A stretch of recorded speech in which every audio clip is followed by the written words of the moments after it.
rise up from a backwoods country to be one of the greatest nations the world has ever known.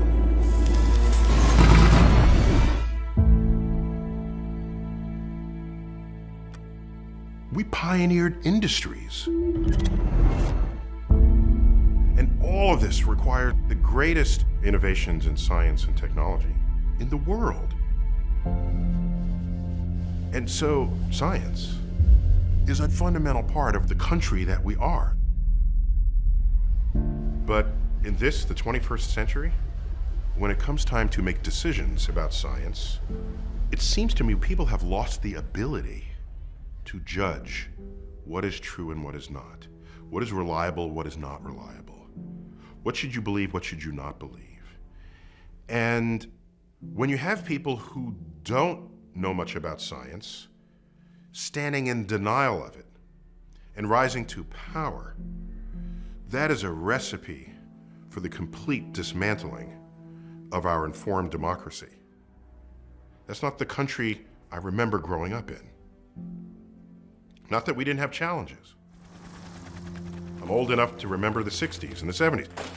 We got a hot war and a cold war, civil rights movement, and all of this was going on. But I don't remember any time where people were standing in denial of what science was. One of the great things about science is that it is an entire exercise in finding what is true. You have a hypothesis, you test it, I get a result. A rival of mine double checks it because they think I might be wrong. They perform an even better experiment than I did and they find out, hey, this experiment matches. Oh my gosh, we're onto something here. And out of this rises a new emergent truth. It does it better than anything else we have ever come up with as human beings.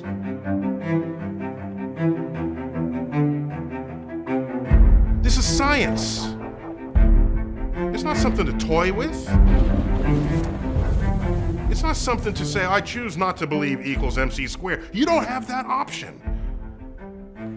When you have an established scientific emergent truth, it is true whether or not you believe in it. And the sooner you understand that, the faster we can get on with the political conversations about how to solve the problems that face us. So once you understand that humans are warming the planet, you can then have a political conversation about that. You can say, well, are there carbon credits? Do we do this? Do we put a tariff on it? Do we fund? Do we subsidize? Those have political answers. And every minute one is in denial, you are delaying the political solution that should have been established years ago.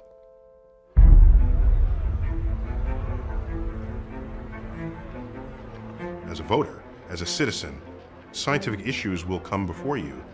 And isn't it worth it to say, all right, let me at least become scientifically literate so that I can think about these issues and act intelligently upon them. Recognize what science is and allow it to be what it can and should be in the service of civilization. It's in our hands.